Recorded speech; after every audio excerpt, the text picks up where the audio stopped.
Beyond the mass horizon now. 16, June 2048. Interstellar void. Wreck of Ark.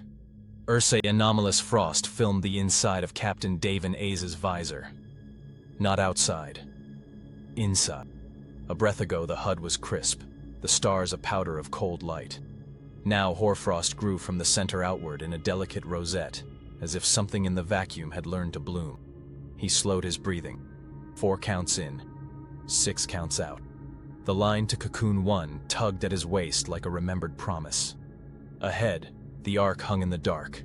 A ship the length of Manhattan, hull plates buckled and silvered, its name stenciled in a language none of them spoke. Ark Ursa, the translation guessed by Elias 9 from the sweep of its pictographs and the repetens of its signal.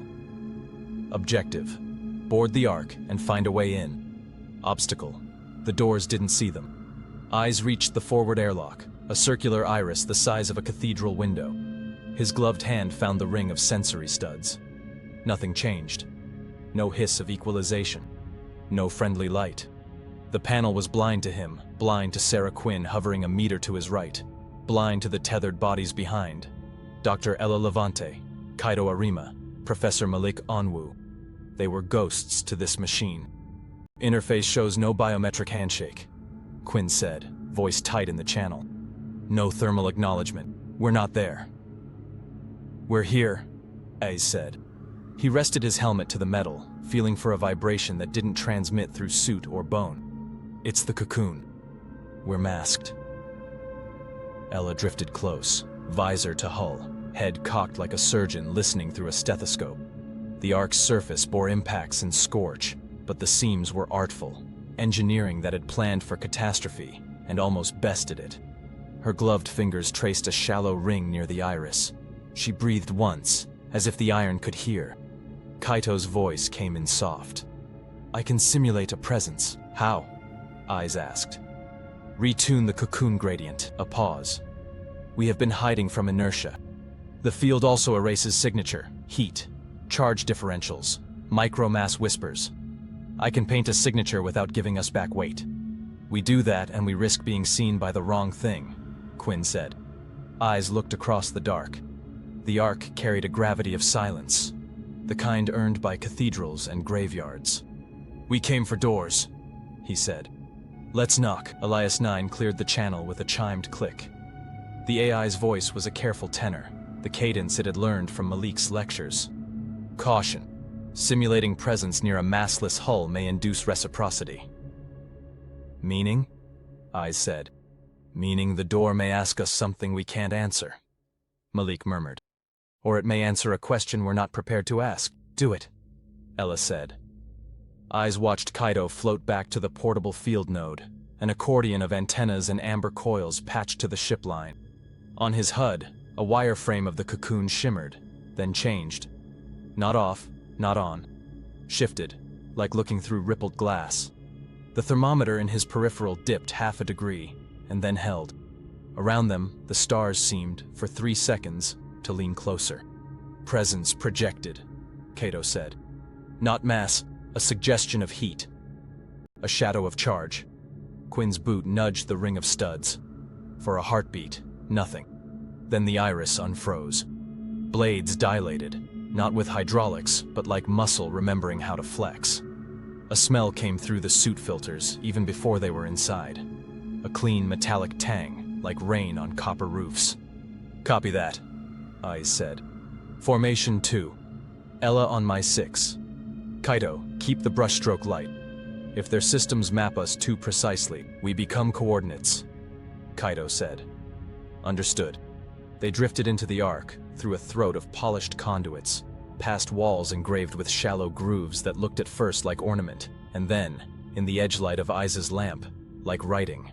Lines that turned corners, returned to themselves, nested like careful thoughts. His visor frost ebbed as they crossed a threshold.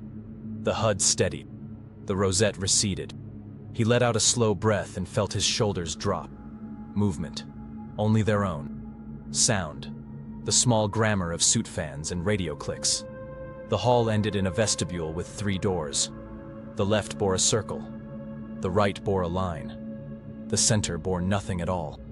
"Which is it?" Quinn asked. Malik's gloved hand hovered over the center panel. He did not touch. When you lack presence, marks are a confession. The unmarked door keeps a secret. Eyes had learned to trust the philosopher not because Malik was right more often than he was wrong, but because the man framed uncertainty in useful ways. "Center," Eyes said. "Quinn, cover. Ella." But Ella was already at the panel. She placed her palm on the smooth plate, and in the hush, said nothing.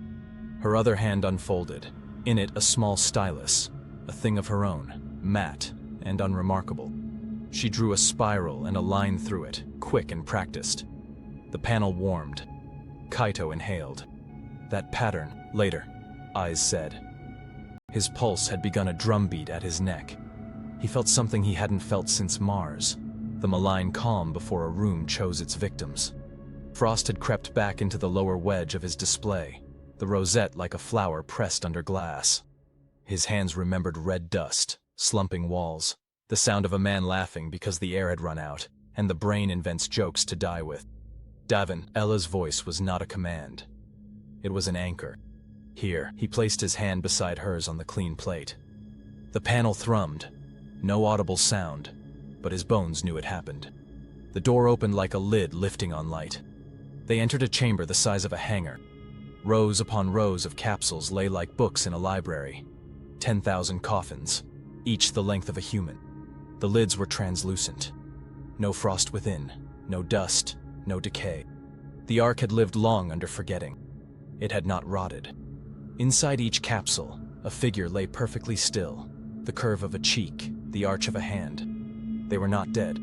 They were not alive. They were paused in a grammar that had not been taught to Earth. Quinn whistled once, a thread of air too thin to register on a planet. 10,000, she said. "Stillness is a verb," Malik said, almost to himself. Someone chose this. Eyes moved down the aisle, lamp grazing lids. The capsule at row D, column 23, held a child. Curly hair pressed to glass. The mouth slightly open, like a word had been caught and tidied away. He felt a pressure in his chest he chose not to name. "Thermal baseline is wrong," Kaito said from the central plinth, fingers ghosting above a console. "No metabolic heat signature because we null our own. But look." His feet tossed to their visors a slow pulse of blue. They are held at a constant energy state. Not cold, not warm. Something that ignores both. "Cocoon kin," Ella said. "Different approach to the same idea. Or the same idea from a different time," Malik replied. Elias 9 chime. "Caution. The Ark is acknowledging us selectively." "Meaning?" Quinn said. "Meaning it sees Ella." Eyes turned.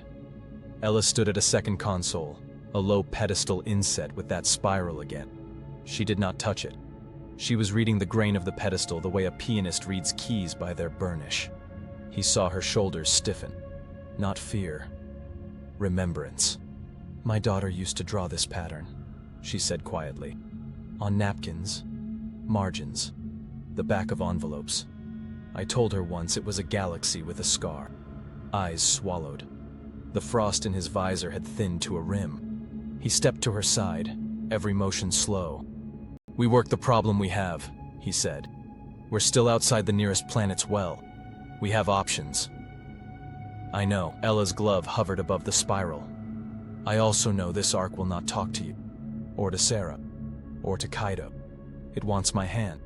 "We can spoof your biometrics," Kaito said. "Safer." "No," Ella said. "It wants more than skin." The chamber breathed, or seemed to. Eyes felt the sense again of being watched by a thing that had no eyes. He nodded once. 2 minutes. Then we pull you back." She placed her palm flat. The console brightened. Not white, not blue. A color Eyes had no name for. The hue of heat seen through glass underwater. Lines climbed out of the pedestal in thin ridges, a relief map of language. Kaito's translators went to work. The stream filled, then emptied. Filled, then emptied, like a lung unsure if breathing was sanctioned. "Elias 9? Eyes asked. "I am reading." the AI said, a faint tremor threading the tenor. "This is not a vocabulary. It is a memoir." Quinn circled with her rifle low, lamp-cutting arcs. "We're on a clock cap. The field paint is fading. If they built a predator for trespassers," something clicked beyond the far rows, a dry sound like a lock turning in a house long abandoned. Lights butted along the ceiling, moth-pale and reluctant. The capsule's lids fogged, then cleared. For the first time, A's had the feeling the Ark had woken not to greet them, but to check a memory against a fact. "Elle," he said. "What do you see?" Ella bent closer. The pedestal displayed a line of tiny characters at the bottom margin, distinct from the scripted relief. No translation arrived. She touched the corner of the panel, and the line magnified until even eyes could see the hand behind the strokes. Not an alien's machine steadiness, but a human's pressure and lift. It was handwriting. He did not need Kaido to vector match it. He knew the tilt, the habit of dragging the tail of a T into the next letter, the way a curve closed a fraction shy of itself. He had seen it once, etched by a grieving mother into a page she would later burn. A child's hand had written here, a child who had once drawn spirals and scars. Ella whispered, "Not to the ship. Hana." The Ark's lights steadied. Somewhere deep in the ship, something unlatched with a sound like a breath held too long, released at last. Eyes lifted his lamp and saw, on the pedestal's edge, carved into the metal with a point as stubborn as a promise, a sentence in English, in a child's grip. "Mom, we made it.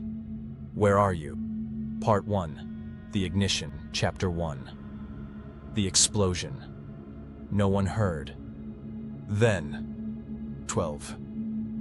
AUG 2025, Cape Canaveral, launch pad, 39. The sound should not have existed. Inside the blast-shielded gallery, behind triple panes of laminated glass and a corridor of vacuum baffles, Dr. Ella Levante stood with her palms flat to the rail and watched the sky turn the pale color of sugar left too long in heat. The rocket lifted in a pillar of ordered fire, miles away, and yet close enough to bead sweat along the lip of the glass. Speakers fed the mission loop through the room, numbers like steps downstairs in the dark, voices clipped, professional, anonymous. And then the thing that could not happen happened. A flare, a stutter, a hesitation that seemed to ripple through the atmosphere like breath catching in a giant's throat. A launch anomaly is not an explosion, not at first. It is an argument between systems. Fuel lines that were lovers become strangers. Guidance that was conviction discovers doubt. The eye tries to forgive what it knows. The 10-degree wobble, the ghost of lateral momentum. Ella's fingers pressed harder. Engineers around her leaned in. Her heart split into two tempos, the old steady one, and a newer bird-fast beat she could not slow. "Guidance," someone said on the loop. "We're reading roll. Copy roll. Stabilizers A and D. D is not responding." Ella's daughter was not on that rocket. She knew this as a fact as hard as bone and as useless as prayer. Hana was in the integration building, not the stack, a job one with a CV lettered in neat impatience and a summer of experiments that smelled like solder and coffee.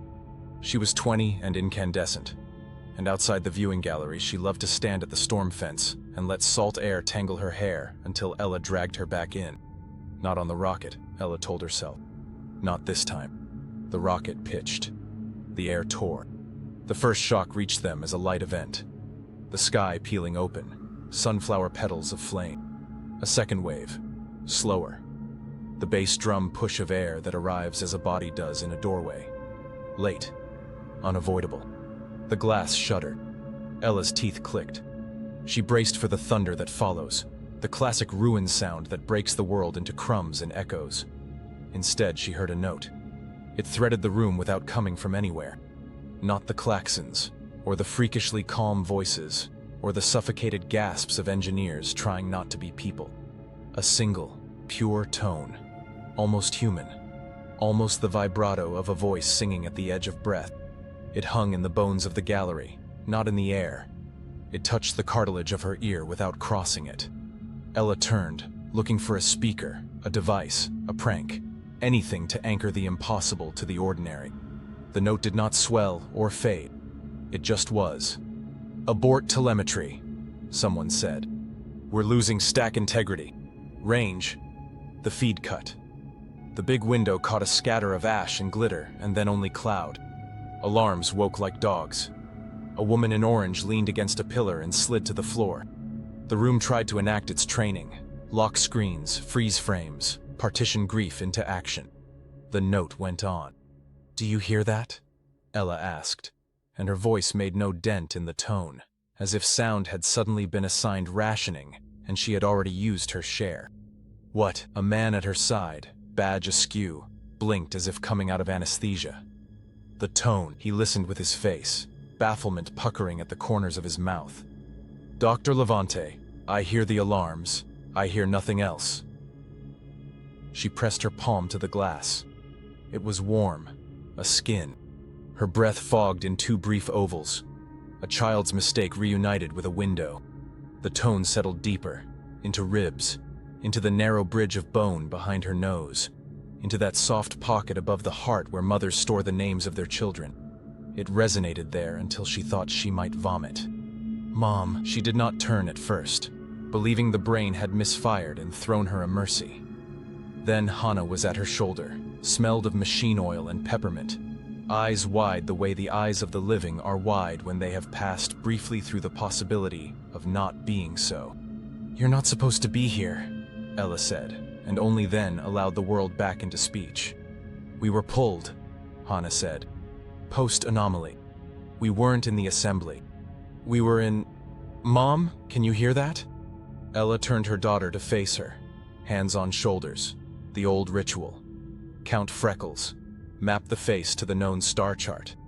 "You hear it too? It's like a hum in your teeth," Hannah said, laughing once without humor. Like the world swallowed a tuning fork. It started before the burst. "Before?" Ella said. "Mom," Hannah said again, and then stopped, because this was not a place for private language.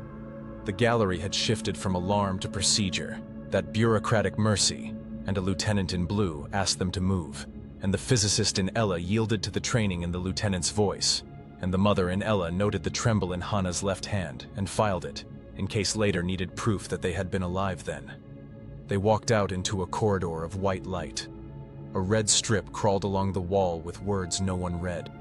Ella kept her palm against Hannah's shoulder blade and felt heat of her, a small, fierce sun.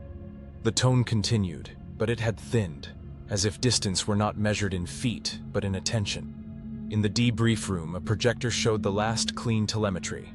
Thrust vectors, feed pressures, a jagged bloom of numbers at T+87 seconds, where the world said no, and the system said yes. Men and women spoke in grammar so sharp it left no space for breath. Someone used the word uncontained. Someone said cascade. No one said dead, because no one had yet been allowed to. Ella sat. Hannah stood and did not sit. On the table between them lay a notepad meant for scribbles and shapes. Hannah picked up the pencil and drew. She always had drawn spirals since she was small. Tight at the start, then larger, then a cut through the spiral at an angle, a scar across a curl. Ella had once called it a galaxy, with a secret. In the debrief room, Hannah drew the spiral again, but this time each turn was interrupted by small perpendicular marks, a staccato of ticks. She put the pencil down and pressed her fingers to the page, as if to still it. The tone thinned again. "You hear it less when you touch paper," Hannah said. Ella took the pencil, drew a small square off to the side, divided it into a grid, wrote numbers in 3 of the boxes, did not know why. "It's not air," she said. "If it were air, the baffles would muffle it. It's not the glass either." "Bone," Hannah said. "A sound that prefers bone." The door opened and a NASA liaison stepped in, hair helmeted with gel, face doing catastrophe management without committing to any single grief. He addressed the room and not the person in front of him. "There has been a loss of vehicle. Recovery teams are en route." "Crew?" someone asked. "Unknown," the liaison said, and the room agreed to believe him because belief cost less than certainty. He looked at Ella then, not recognizing her rank or her papers or her history. seeing only a woman in a chair beside a woman who would not sit. "Ma'am, we'll need the room. There's a family group down the hall." "We are family," Ella said, surprising herself with the violence of it. Hannah put her hand over Ella's. "We can go." The family room had couches arranged to make strangers into cousins. A television replayed the plume. Someone had muted it. Coffee tasted like pennies. A child slept with his mouth open, trusting adults to filter the world. The tone was faint now, a thread. Ella closed her eyes and followed it. She found it not in the air ducts or the vibration of the floor, but under her sternum, as faithful as a heartbeat and as disobedient. She tried to name it as a phenomenon: sympathetic resonance in bone, psychoacoustic artifact under stress, a misfiring of the inner ear's hairs. She tried to name it as a woman: omen, visitation, prayer. Neither name fitted. The hum did not care. An hour passed, and then two. The sky on the television recovered its color, as if the earth had learned to forgive. The liaison returned with a form that wanted signatures, and Ella signed in the box a woman signs to prove she exists. As she wrote, the tone swelled. Not louder, but nearer. She put the pen down and a tremor chased up her arm to her shoulder and into her jaw. "Mom?" Hannah said. Ella stood. The movement was not dramatic. Nothing in the room changed to accommodate her decision.